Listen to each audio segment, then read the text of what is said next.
ખેડૂત મિત્ર કિશનભાઈ, જય ભગવાન સાહેબ. જય બોલો ભગવાન. બોલો સાહેબ. ખૂબ ખૂબ અભિનંદન કે એક ગામમાંથી બીજા ગામમાં પાનિયા ફેરવવા એ અઘરા કામ છે. તમે જાતે કરી લીધું. ખૂબ ખૂબ અભિનંદન. ટૂંકી વિગત બોલો એટલે બીજા ભાઈઓને યુટ્યુબમાં ખબર પડે કે આવા અઘરા કામ પણ તાલીમ કેમ્પમાં આવ્યા પછી માણસો જાતે કરી લે છે. બોલો શું હતું?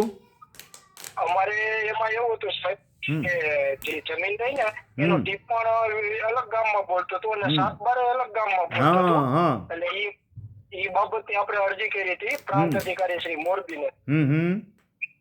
એટલે આપણે જે હાથી તો લજાઈ વીરપર ગામમાં જમીન હોવી જોઈએ એની જગ્યાએ લજાઈ ગામમાં બોલતી હતી. એનું પ્રમોલકેશન આપણે રી પાછું કરાવ્યું વીરપર ગામમાં. ખૂબ સરસ. લજાઈ ગામમાંથી કમી કરાવી અને વીરપર ગામમાં આપણે એડ કરાવ્યું. આ બાબતે તમારા ભાઈ મળી ગયા હતા ને, માર્ગદર્શન લઈ ગયા હતા? હા સાહેબ, આપણે અરજી કરી હતી પછી તમારો તાલીમ કેમ્પ આવ્યો તો આપણે 10મા તાલીમ કેમ્પમાં. ખૂબ સરસ. 3 મહિના થઈ ગયા તો 4 મહિના ના 5 મહિના થઈ ગયા. હા 14મો તાલીમ કેમ્પ ગયો ને 4 મહિના જેવું થયું. હા 4 મહિના થઈ ગયા. બરોબર છે. ખૂબ સરસ, ખૂબ સરસ. આવા કામ અમુક જેને કહેવાય ને શીખાવ એડવોકેટ એટલે જુનિયર એડવોકેટ હોય ને એ નથી કરી શકતા. એવું અઘરું કામ તમે કરી આવ્યા ખરેખર. હા હો સાહેબ, એમાં ના ને એમાં માનો ને 1 વર્ષ ને 4 દિવસ ને 2 1 વર્ષ 4 મહિના ને 2 દિવસ ની આખી પ્રોસેસ કરી મેં. પણ યાર કામ જ આખું અઘરું હતું. ઘણાને મગજમાં ન બે કે શું હોય, કઈ રીતે પ્રક્રિયા કરવી. આ તો જે પાર વિતરા હોય ને એને જ ખબર હોય. પાછું કેટલી જગ્યાએ જાય એ વસ્તુ આપણે ફોલો અપ લેવી અઘરી છે ને સાહેબ. હા, એની પાછળ ફાઇલની પાછળ હાલવું પડે. એમાં જ્યારે ગાંધી બાપુ ન દેખાડવા હોય ને, કાના માતર વગર મફત કરવું હોય ને, ત્યારે થોડા વધારે ધક્કા ખાવા પડે. જાજુ અઘરું હે. સરસ. હજી ગમે ત્યારે પાછા તાલીમ કેમ્પમાં આવજો. આવું ઘણું બધું શીખવા જાણવા તો મળશે જ. રેવન્યુ બહુ અઘરો વિષય છે. ના ઈ સાચું સાહેબ. અને બીજું એક કામ એ હતું, હવે સાહેબ આમાં આપણે જમીન ઘટતી હોય તો એને પૂરું કરવા શું કરવું? દબાણ માટેનો કેસ ચલાવવો પડે. એના માટે એકવાર તાલીમ કેમ્પમાં આવજો એટલે શીખવાડીશ. બહુ લાંબો વિષય છે. ના કાંઈ વાંધો નહીં. એટલે આમાં શું છે કે માનો કે તમારી જમીનમાંથી મારું સમજી ગયો. તમારે સેમ પ્રશ્ન છે આજ. હા આવજો. એ તો લાંબો વિષય છે, શીખવાડીશ ખરો. ના કાંઈ વાંધો નહીં. તમ તારે હોય છે ને તો ફ્રી થઈને તમારી અમારી. અને તો તમને ખબર જ છે ને, 2 તાલીમ કેમ્પમાં આવી જાય પછી તમને નુકસાની નથી, મને નુકસાની છે. એટલે કે 1051 માં આવવા દઉં છું. એ તો ખબર છે ને તમને? કોઈ પણ વ્યક્તિ 2 તાલીમ કેમ્પમાં આવી ગયા પછી. હા ખૂબ સરસ. ખૂબ સરસ. નાનું મોટું હોય ને કદાચ આપણે અરજી લખીને દીધી હોય ડ્રાફ્ટિંગ ને ચેક કરાવવું હોય તો એ રીતે અમને મળી રહે.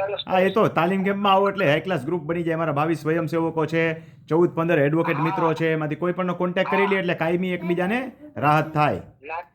આવો લાભ લેતા પણ શીખવું જોઈએ ને આવડવું જોઈએ. સમજ્યા કે તાલીમ કેમ્પમાં આવવાથી કેટલા ફાયદા થાય?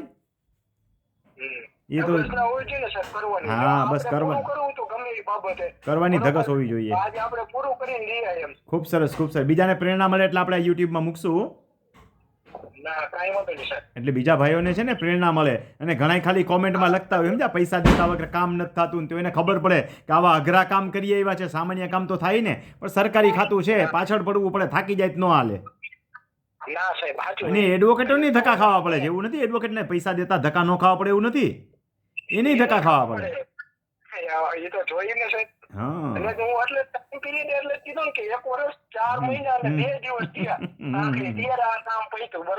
આ તમારું કામ હતું જ અઘરું. સમજ્યા?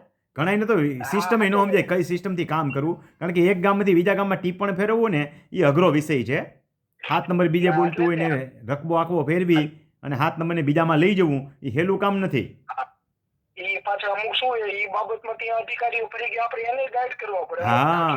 હા એને ગાઈડ કરવા પડે. એને કામ કરવું હોય પણ સિસ્ટમની ખબર ન હોય. આ બધા rare of the rare cases કહેવાય. ભલે સારું. ચાલો. હા આવજો.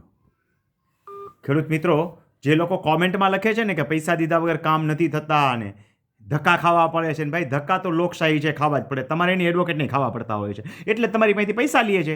એની દાડી તો કાઢે ને. એની દાડી કાંઈ તમારા દાડી કાઢતા હોય તો ન હોય. એની રોજની દાડી 2000 રૂપિયા મિનિમમ થવી જોઈએ.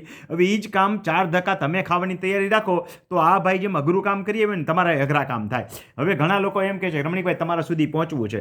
યુટ્યુબ વાળાને તો મારા વિડીયો સાંભળશે એટલે એને મારા 98 વાળા નંબર મળી જશે. પણ ફેસબુકમાં જે લોકો સાંભળે છે એમને યુટ્યુબમાં જવું પડશે, કારણ કે યુટ્યુબમાં ઘણી બધી ફેસિલિટી છે. લાખો માણસો ફેસબુકમાં મારા વિડીયો સાંભળે છે. જો બધાને નંબર આપી દઉં તો હું નવરો જ ન થાવ. એટલે એમને યુટ્યુબમાં જઈ થોડાક વિડીયો જોશે એટલે જ્ઞાન પણ મળી જશે અને મારા 98 વાળા નંબર પણ મળી જશે. ફેસબુકમાં જે નંબર મારા છે 9172308434 એ સ્પેશિયલ પર્પઝના નંબર છે. એમાં કોઈને પ્રશ્નના જવાબ આપવામાં આવતા નથી, એમાં કોઈ ફોન ઉપડતો પણ નથી. એમાં માત્ર તાલીમ કેમ્પના રજિસ્ટ્રેશન, પ્રવાસ દરમિયાન હું જ્યાં જતો હોય ત્યાં મળવા અથવા તો ફ્રી સેમિનારમાં ભાગ લેવા રજિસ્ટ્રેશન કરાવવા પૂરતો સીમિત નંબર છે. આટલી ચોખવટ ફેસબુકવાળાને એટલે કરવી પડે કે એમની પાસે પ્રશ્ન પૂછવા માટેનો નંબર યુટ્યુબમાં જઈને મળશે. 98 વાળો થોડાક વિડીયો જોશો એટલે નંબર મળી જશે.